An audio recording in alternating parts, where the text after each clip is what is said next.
每个兵器呢，它都有它不一样的用法，都有它独特的特点，这样呢才能区分于各个兵器之间的优势和劣势。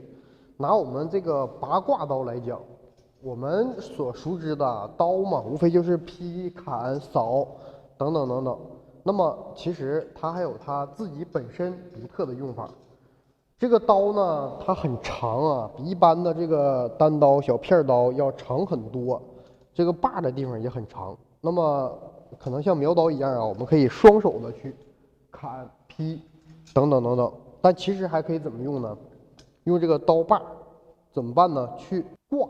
比如说啊，对方拿着兵器过来了，那么我可以把他的这个手腕挂里边。那么这个有的人说了，这个可能碰到对方的手腕吗？这个呢就需要看我们的步伐了。很多来讲，这个兵器来讲啊，我们都是需要进到对方的身体里。八卦刀更是啊，更看重我们步伐的一个灵活，你能不能马上的进到对方的身体里？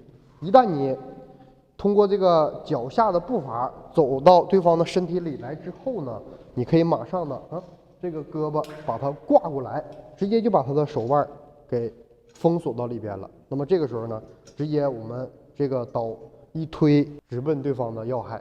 所以呢，刀有刀法，枪有枪法，这个也算是我们长兵短用的一个小技巧。除了远距离的劈砍、扫等等等等，我们近距离的你可以怎么办啊？用我的这个长的把的这一侧去挂，然后推，或者呢，你挂完之后马上翻压过来，用你的这个底端去顶，也是可以的。那么同苗刀一样啊，因为它这后边呢有一个非常厚的一个脊，那么我可以推住这个脊刀背的这个位置。如果这个距离特别近的情况下啊，我可以直接推到这儿啊，或者是握住这儿去，这样划过来也是一个长兵短用的小技巧。所以呢，很多兵器啊，别看它长，别看呢它是作为远距离攻击的。那么，同样到近距离的时候，我们也要用这些尾端、刀盘、这个尖端、这个刀背，把这些地方利用起来。那么也是这个长兵短用的小技巧。以前我们分享过啊，这个苗刀长兵短用的时候，我可以这个掐住它的这个刀背的位置，然后这么抹、这么推等等等等。我们的八卦刀都是一样的道理，只要是进到对方的身体里，那么你就有了，对吧？进了过来之后有了，或者呢进过来之后用的这个尖端有了，这都是这个兵器它所区别于其他兵器独特的优势的地方。